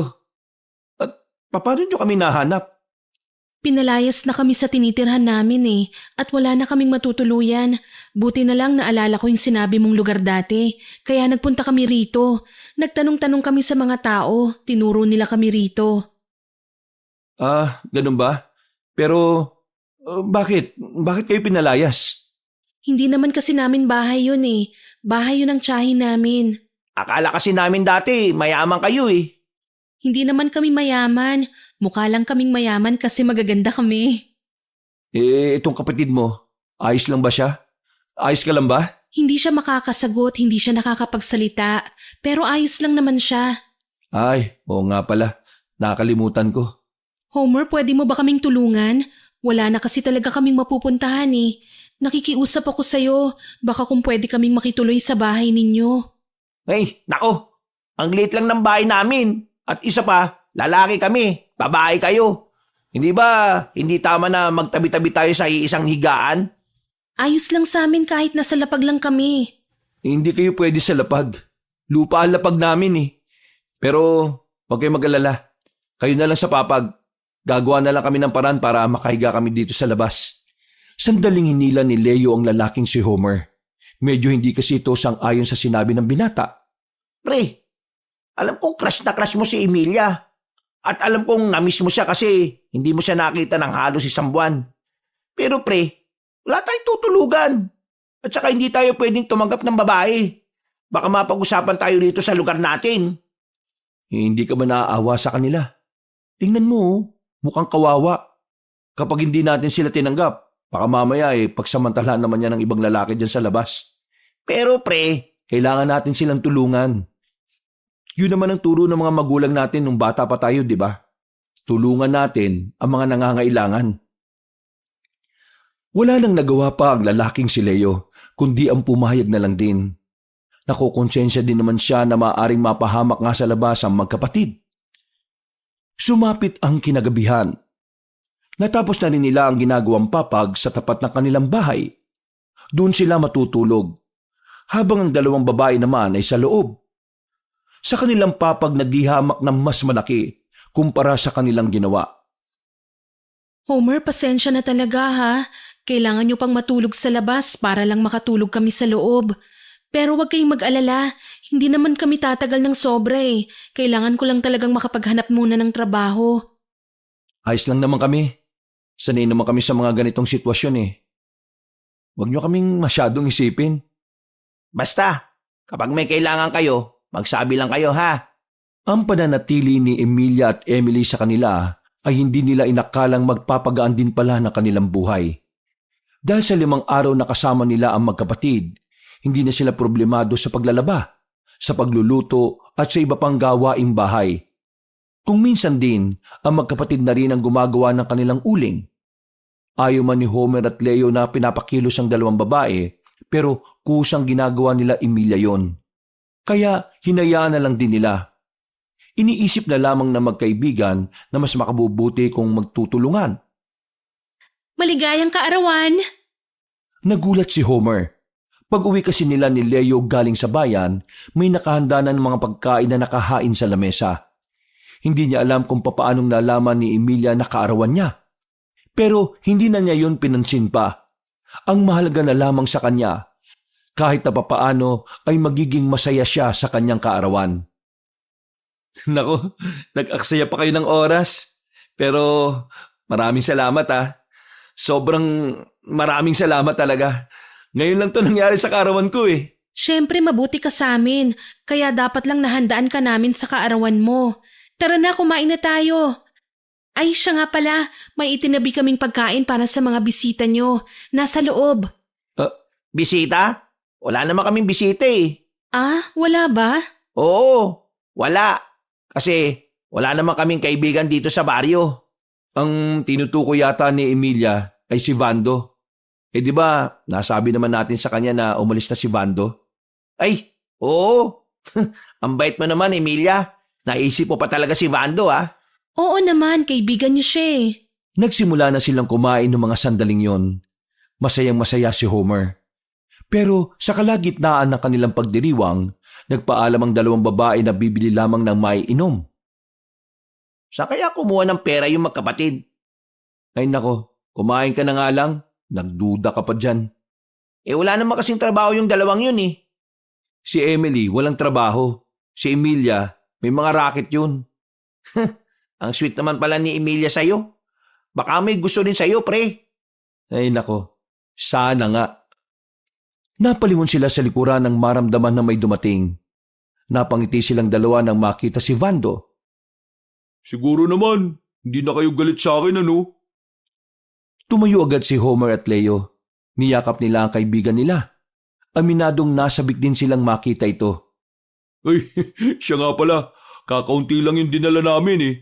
Ang sabi niyo kasi sa sulat, may tinira kayong pagkain para sa amin. Ha? Sulat? Oo, di ba sumulat kayo sa amin? Inimbitan niya nga rin si Mang Espino at Mang Endong eh. Nagtaka si Homer. Wala naman kasi silang pinadalang sulat. Naisip niya na baka si Emilia ang gumawa nun. Pero hindi niya maintindihan kung paanong malalaman ni Emilia ang kinaroroonan ni Vando. Oh, ano? Pagtitinginan na lang ba tayo? Kain na! Homer, maligayang kaarawan sa'yo. Kung ano man ang mga nasabi natin sa isa't isa nung nakaraan kalimutan na muna natin yon para sa mahalagang araw na ito. Wala na po sa akin yun. Naintindihan ko rin naman po kayo. At saka, masaya na akong malaman na nasa maayos na kalagayan naman tong si Vando. Pasensya na rin sa mga nasabi ko. Ayos na ho yun. O tara, kain na. Uy, nasa na yung pagkain na tinira nyo para sa amin? Gusto namin matikman yun. Ay, sandali. Kukunin ko sa loob. Si Emilia at Emily ang naganda ng lahat ng ito. Dito na rin kasi sila nakatira kasama namin kasi pinalaya sila sa kanila. Naku, siguradong masarap to. Masarap pa naman magluto yung mga babae. Tara, kain na! Sa sinabing yun ni Vando, nagtaka na naman si Homer. Napansin niya kasi na parang hindi man lang nagulat si Vando na may kasama silang iba sa bahay. At babae pa ang mga yon. Dahil ayaw niyang masira ang sandaling yon, ay hindi na lang din niya yun pinansin. Mas pinagtuunan na lamang niya ang kasiyahan na meron sila. Maya-maya lang, tinikman na rin ng 3 ang pagkain na itinabi ni Emilia. Baka yun na sinabawan. Wala pang 5 minuto, bigla na lamang nawala ng malay ang 3. Sabay-sabay na tumango ang mga yun sa lamesa. Uy, Vando! Mang Espino! Mang Endong! Ano ba itong ginagawa ninyo? Vando! Uy! Hindi magandang biro to Kahit na anong alog nila sa tatlo ay hindi nagigising. Kinakaba na sila noong mga sandaling yon. Habang ginigising nila sila Vando, dumating ang magkapatid na Emilia at Emily. Pero nagtataka sila kung bakit nakangiti ang dalawa habang nakatingin kina Vando na walang malay. Emilia, anong ibig sabihin yan? Huwag kang mag-alala, wala kaming nilagay sa pagkain ninyo ni Leo. Dahil noon pa man, pinapahalagahan ko ang pagkakaibigan natin. Noon pa mang bumibili ka sa akin ng isda, hindi kita dinadamay sa mga niyayanggaw ko. Ano bang pinagsasabi mo? Kailangan nilang mawala sa mundong ito, Homer. Sila ang hadlang sa aming mga adhikain. Sila ang dahilan kung bakit hanggang ngayon hindi nagtatagumpay ang aming angkan. Ibig ba nitong sabihin? Homer, aswang sila! Napatayo si Homer at Leo. Agad nilang dinampot ang malaking bato na nasa gilid. Niloko mo ako, Emilia. Pinaniwala mo na totoo may malasakit ka sa akin at sa karawang kong ito. Pero mukhang pinlano mo lang ang lahat ng ito. Ikaw rin siguro yung nagpadala ng sulat sa kanila para siguradong pupunta sila rito. Tama ka, Homer. Pinlano ko ang lahat ng ito. Kailangan kitang gamitin para mawala ng tinik sa mga plano namin. Sabihin mo nga sa akin, ni minsan ba? Naging busilak ba ang mga pinapakita mo sa akin? Totoong ayaw kitang madamay sa gusto kong gawin, kaya una pa lang hindi na kita niyanggaw. Binigyan kita ng bangus na walang halong pangyayanggaw. At ngayon silang tatlo lang ang pinatulog namin. Pero hanggang dun lang yon, hindi kita tinuring na kaibigan. Ang isang aswang at tao ay mortal na magkakaaway, kaya kahit na kailan, hindi kita magiging kaibigan. Puot at galit ang naramdaman ni Homer noong mga sandaling yon. Pakiramdam niya ay pinaglaruan lamang siya ng dalaga. Maya-maya pa, pumangit na rin ang mukha ni Emilia at Emily. Hindi mo kami maiintindihan, Homer. Kaya ngayon umalis na kayong dalawa kung ayaw niyong madamay. Hindi namin sila iiwan. Kaibigan namin sila. Kung gusto niyo magawa ang pinaplano niyo, kailangan niyo muna kaming patayin. Hindi namin nahayaan na magtagumpay ang aswang na kagaya ninyo! Babatuin na sana nila ang dalawa nang biglang mabilis na nakalapit sa kanila si Emily. Binalandra lang sila nito. Pagkatapos, pinagtuunan naman ni Emily sila Vando na wala pa ring malay sa lamesa. Wag! Wag niyo silang sasaktan! Pasensya ka na, pero kailangan namin itong gawin sa ngalan ng aming mga adhikain. Emily, paslangin mo na ang mga yan! Lumapit na ang babaeng aswang na si Emily. Akmang itatarak na sana nito ang mahabang kuko sa leeg ni Mang Espino, pero laking gulat nito nang biglang gumalaw ang tatlo. Dumukat agad ng patalim si Mang Espino at itinarak sa leeg ni Emily. Hindi rin naman nagpahuli si Mang Endong. May punyal din ito sa tagiliran at tinarak naman ito sa dibdib ng babae. Si Vando naman ay meron ding dinukot. Sinaksak niya naman ang babaeng aswang sa tiyan. Emily! Agad na bumagsak ang aswang na si Emily. Gigil na gigil si Emilia nung mga sandaling yon, pero wala itong magawa. Batid nitong hindi niya kakayanin ng dalawang matanda dahil mahina pa siya sa kalagayang yon. Bigla itong tumungtong sa puno para makadistansya. Kumagat kayo sa pain! Kasalanan mo kung bakit namatay ang kapatid mo, Emilia! Kung nagpadala kayo ng sulat sa mansyon, alam na namin agad na hindi yun galing kay Homer. Hindi ugali ni Homer gumawa ng sulat kung alam niyang pwede niyang sabihin ng harapan. Isa pa, kilala ko ang sulat ni Homer. Yung pagkain na inihain ninyo ay napaghanda na namin. May ininom kaming pangontra. Nang sa ganun hindi tumalab kung ano man yung inihalo nyo sa pagkain. Sa madaling salita, hindi nyo kami maloloko. Mga walang hiya kayo! Pagbabayaran niyo ang ginawa niyong pagpaslang sa kapatid ko! Hindi pa tayo tapos! Babalikan ko kayo! Hahabulin pa sana nila si Emilia pero bumuka na ang malapad nitong pakpak. Agad-agad yung nakalayo sa kanila. Samantala, tinulungan naman nila Vando ang dalawa na makatayo. Tumama kasi ang likod ni Homer at Leo sa mga kahoy na nakatambak. Ayos lang ba kayo? Oo, ayos lang naman pero kayo, sigurado bang ayos lang kayo? Hindi ba talaga kayo naapektuhan ng kinain ninyo? Huwag kayo mag-alala. Itatai lang naman namin ang kinain namin. Hindi na naman natin inaasahan na meron pala silang pakpak. Sayang, nakatakas. Pero, paano nyo nalaman na ang dalawang babaeng yun aswang? At paano nyo nalaman na kasama na namin sila rito? Matagal na naming alam na aswang sila. Sila ang reyna ng mga aswang. Ang hirap nilang hulihin. Nang malaman namin na nakadaupang palad niyo pala ang 2 babae sa palengke sa bayan, naisip namin na baka gamitin nila kayo laban sa amin. Total, nalaman din nila na magkakakonektado tayo. Nalaman namin na magkakasama kayo rito. Kasi nung nakaraan, sinilip ko kayo. Nakita kong may 2 babae rito at namukhaan ko sila. Mabuti na lang talaga at may plano na pala kayo. Hindi ko rin kasi talaga nahalata ng mga aswang sila eh. Hindi naman din kasi nila kami sinasaktan sa halos 5 araw na namin silang nakakasama rito. Matyaga sila. Nagtagal sila ng 5 araw dito para gumawa ng plano. Ngayong napaslang na natin ng isang reyna ng mga aswang, siguradong maaalarma na sila. Gagawa at gagawa ng paraan ng mga aswang para makaganti. Kaya dapat handa tayo. Homer, Leo, sa ayaw at sa gusto ninyo, isasama na namin kayo sa asyenda. Delikado na ang buhay nyo rito. May direktang pakikisalamuha kayo sa 2 pinakamalakas na aswang. Hindi malabong idamay na nila kayo. Mga pre, sumama na kayo. Kahit na wag na kayo maging manunugis. Basta kasama ko lang kayo. Di nyo lang alam, gabi-gabi nabisita ako dito para lang bantayan kayo. Lagi ako nag-aalala eh. Ha? Ginawa mo yun? Oo naman, magkakaibigan tayo eh. Homer, siguro sa oras na to, tama na nga sila. Kailangan na natin sumama sa kanila. O sige, sasama na kami. At Mang Espino, Mang Endong, turuan niyo ako. Gusto ko ring matuto kung paano ipagtanggol ang sarili ko. Kung paano lalabanan ng mga aswang. Kung ganun, ako rin. Gusto ko na rin maging manunugis.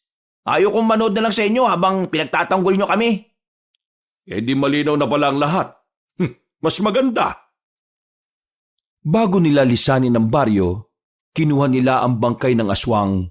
Dinala nila ito sa pamunuan ng baryo para magbigay babala na totoo nga ang mga aswang. Nagdulot ng katatakutan ang balitang sinabi nila sa mga tao. Pero para sa kanila, mas mainam nang matakot sila ng may nalalaman kaysa mapahamak ng mangmang sa katotohanan. Bumalik na muna ang magkakaibigan sa asyenda. Muling nakita ni Homer at Leo ang inaalagaan nilang kabayo, na sa mga sandaling yon, pakiramdam nila ay tuwang-tuwa rin ang mga ito. Nang mawala kayo, naging matamlay na silang kumain eh. Kung minsan, parang ayaw nila ako na ako nagpapakain sa kanila. Tapos, parang napipilitan na lang silang kumain dahil ako lang mag-isa. Grabe, talagang nangingilala talaga ang mga kabayong to eh, no? Sinabi ko naman sa inyo, marunong ding mag-isip ang mga hayop at meron din naman silang emosyon gaya nating mga tao. Mang Espino, ito po bang mga kabayo ninyo? Nagagamit nyo rin ba kapag nakikipaglaban po kayo sa mga aswang? Ano? Nagagamit? Tingnan natin. Ngumiti na lamang ang matandang si Espino. Pagkatapos ay tumungo na sila sa mansyon para ituloy ang celebration ng kaarawan ni Homer. Halo-halong emosyon ang nararamdaman ng binata nung gabing yon. Masaya siya dahil sa wakas, nakasama na nilang muli ang kaibigan nilang si Vando at sa mismong kaarawan niya. Pero kinalulungkot din niya ang mga nalaman niya tungkol kay Emilia.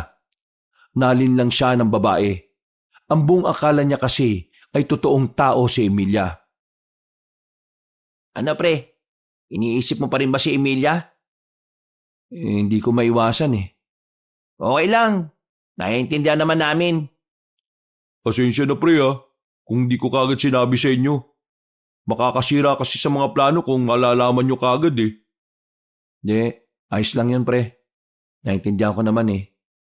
Siguro, kaya ako nagkakaganito. Kasi hindi ko talaga matanggap na nagawa niya akong linlangin. Pero, makakausad din naman siguro ako. Kailangan mong ihanda ang sarili mo pre.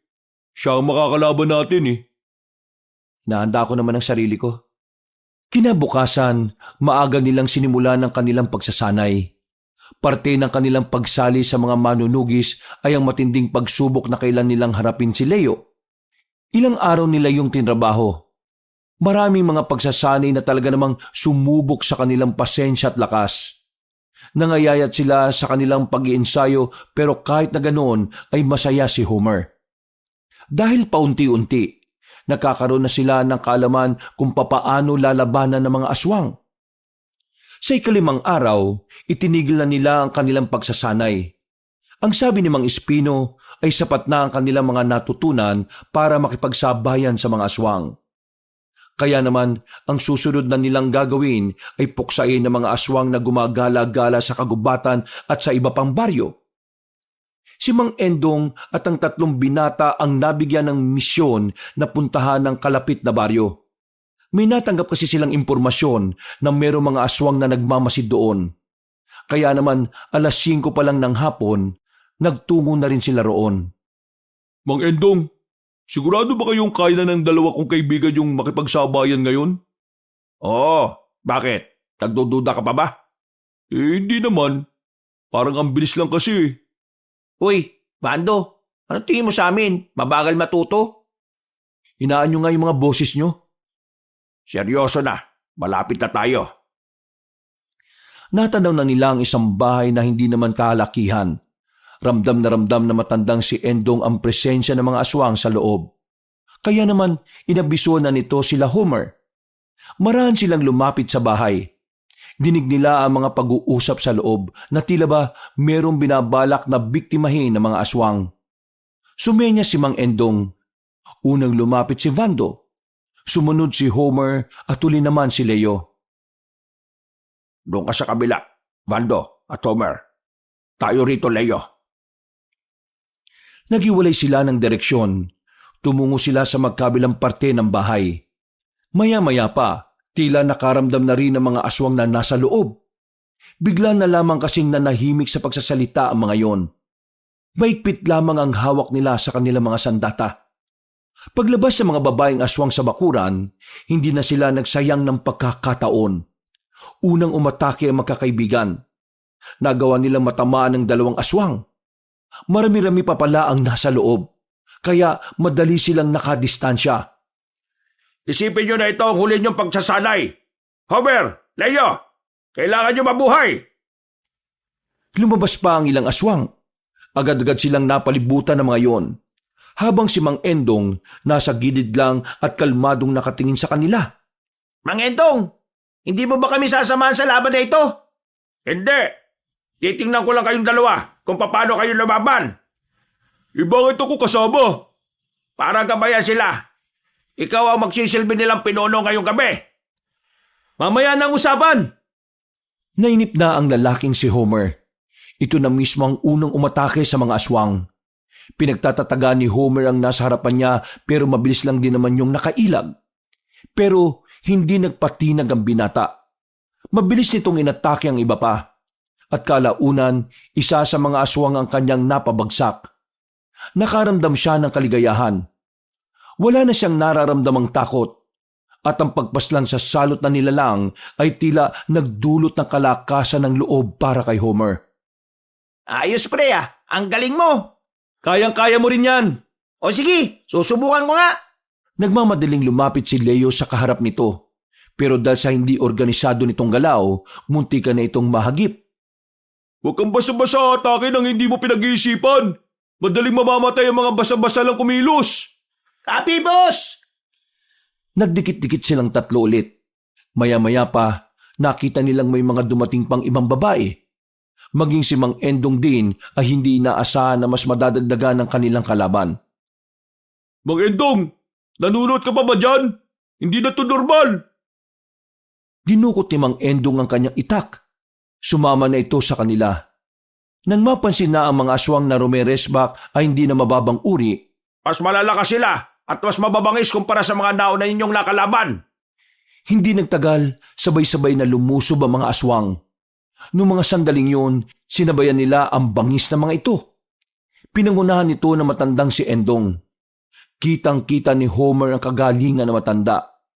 Na kahit meron na itong edad, parang nilalaro-laro lang nito ang pakikipaglaban. Aray! Leo! Ayos ka lang? Ito ang atensyon sa laban. Konting kibot, nag-aalala kayo. Hindi ganyan ang inaral natin, ha? Nanahimik ang 3. Huminga ng malalim. Nang muling lumusob ang mga aswang ay matindi na ang kanilang konsentrasyon. At dahil dito, kahit mas malalakas at mas mabibilis sa mga babaeng aswang, unti-unti na nila yung natatalo hanggang sa tuluyan nang nag-alisa ng iba. Hindi natin sila hahabulin. Bakit? Para malaman ni Emilia na hindi nila tayo kakayanin. Sa ngayon, natapos natin ang misyon natin dito. Kaya kailangan na natin makaalis. Nagmamadaling umuwi ang mga yon sa kanilang asyenda. Masaya na sana sila dahil sa daladala nilang balita. Pero pagdating nila sa bungad pa lang, nakita na nilang nakahandusay na ang mga bantay sa gilid. Nang pumasok naman sila sa loob, nakita rin nila ang iba pang mga manunugis na wala na rin buhay. Agad na dumaloy ang kaba sa kalooban ng binatang si Homer. Kahit si Mang Endong din ay tila ba nabahala. May ginawa silang kakaibang taktika kaya nangyari ito. Si Espino, kailangan natin siyang mahanap. Pinasok nila ang mansyon, pero wala silang nakitang matanda doon. Kaya naman nilibot pa nila ang ibang parte ng asyenda. Pero hindi pa rin nila yon nakikita. Hindi kaya dinukot na siya ng mga aswang? Malabong dukutin siya. Kung nahuli siya ng mga aswang, sigurado ang gagawin sa kanya papatayin kaagad siya. Wala na bang ibang lugar dito na pwedeng pagtaguan si Mang Espino? Huwag kayo mag-alala. Ayos lang ako. Paglingon nila sa matandang lalaki, nakita nilang may sugat na ito sa kaliwang braso habang hawak naman sa kanan ng katana nito. Buti naman at buhay ka. Ano bang nangyari dito? Bigla silang lumusob. Meron silang mga pinasingaw na masakit sa ilong. Dahilan para makaramdam ng hilo mga tao natin. Buti na lang, natakpan ko kagad ang bibig at ilong ko. Muntikan na akong mapaslang ni Emilia. Ang kaso, mautak ako. Nakapagtago kagad ako matapos kong paslangin ang ilan sa mga kasama niya. Bakit po kayo nagtago? Hindi niyo po ba siya kakayanin? Nakita ko si Emilia. Iba na siya. Iba na ang nararamdaman ko sa kanya. Malakas siya. Hindi ko na siya kakayanin mag-isa. Espino, mukhang kailangan na nating abisuhan ng ikalawang dibisyon. Ano naman yung ikalawang dibisyon? Ito yung isa pang hanin ng mga manunugis. Mas mababangis, mas mabibilis at maraming alam na taktika. Inilalabas lang sila kapag sobrang alanganin ng sitwasyon. Wala na mga kasama natin dito. Mukhang kailangan na talaga natin ng dagdag puwersa.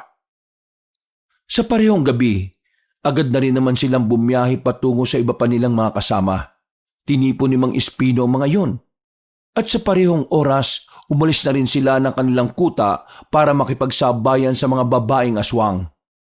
Malayo pa ba? Hindi ko rin alam. Ngayon lang din ako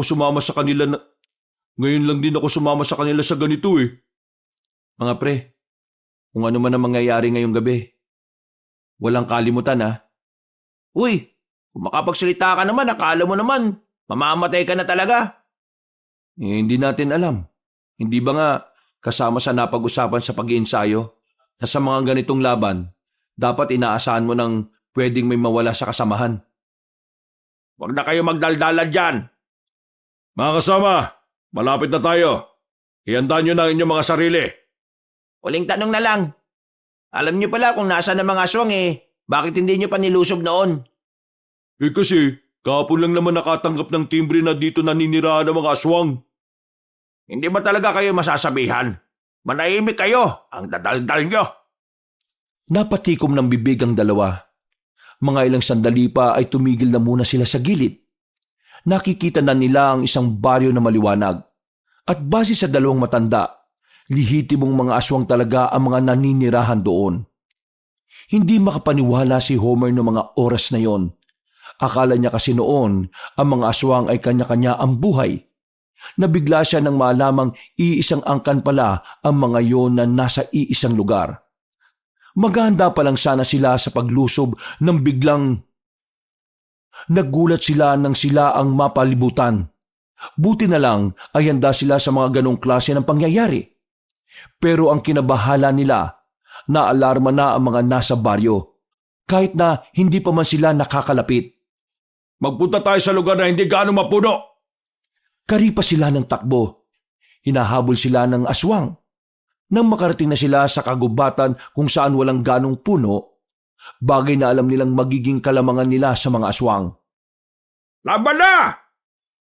Sa udyat ni Mang Endong, lahat ng mga tauhan nila ay mabibilis na nagsilabasa ng mga palaso at ibinala sa kanilang mga pana. Inubos na mga yon ng mga palaso para patayin ang unang grupo ng mga aswang.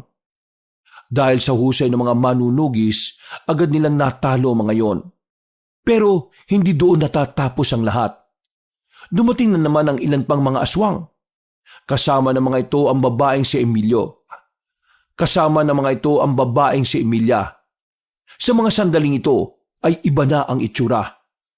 Naging kulay itim na ang lahat ng mata ni Emilia at merong isang sungay na nakausli sa kaliwang bahagi ng ulo nito. Ang katawan naman nito ay namuti. Parang kasing kulay ng balat ni Tamawo. Pabuti naman at kayo na mismo ang pumunta sa balwarte namin. Nang sa ganon ay hindi na kami mapagod pang maglakbay. Mukha yatang kampante at mataas na ang kumpiyansa mo ngayon, Iha. Nararamdaman ko ang kakaibang lakas mula sa'yo. Totoo nga ang sinasabi ng iba. Hindi ka lang isang negosyanteng mayaman. Isa ka ring magaling na manunugis. May kakayahan kang malaman kung ang nasa harapan mo ay kaya mong tapatan. Tapusin na natin ang usapan na to. Nang sa ganun malaman na rin natin kung kaninong buhay ang matatapos ngayon. Endong, sabayan mo ako! Nagtaka ang babaeng si Emilia nang magsuot ng kwintas ang dalawang matanda. May kung anong mga salita na binigkas sa mga yon. Nakita na lamang nilang lahat na bahagyang umilaw ang kwintas. Hindi lang kami basta manunugis. Antingero din kami. Kakaibang bilis ang pinakita ng dalawang matanda. Dahilan para makapas lang agad ito ng mga aswang. At dahil dito, nagsimula na ulit ang laban. Hanep, may ganun pala silang tinatago. Yun nga siguro sinasabi ng mga espino na pasabog nila. Lokong aswang to Ang pangit! Nagdikit-dikit ang tatlong magkakaibigan. Nakipagsabayan sila sa mga babaeng aswang. 2 minuto pa lang ang nakakalipas, nagkaroon na rin sila ng mga galos. Kahit kasi may kaalaman na sila sa pakikipaglaban, aminado pa rin sila na kakaiba pa rin ang mga aswang na nilalang. Sa likod mo, pre! Salamat, pre! Tingnan nyo! Parang hindi talaga nila kaya si Emilia kahit na meron na silang anting-anting. Nalingon ng magkakaibigan sa 2 matanda, nakaharap naman ng babae. Kitang-kita nilang hirap na hirap si Mang Espino at Mang Endong na galusan si Emilia. Tingin ko, kailangan na natin silang tulungan. Anong matutulong natin dyan? Dito pa nga lang hirap na tayo. Uy, muntikan na ako dun Homer! Bigla na lamang tumakbo si Homer palapit kina Mang Bigla na lamang tumakbo si Homer palapit kina Mang Espino at Mang Endong. Napatingin din naman sa kanya ang babaeng si Emilia. Emilia, makinig ka sa akin. Itigil mo na to. Walang mangyayari kung makikipagsabayan ka lang sa kanila. Baka mapahama ka lang. Emilia, alam kong hindi ka masamang aswang. Alam kong kakayanin mo pang magbago. Anong pinagsasabi mo? Kahit na kailan, ang mga aswang ay masasama. Hindi sila gaya ng mga tao na alam ang salitang pagbabago. Gumising ka nga sa katotohanan.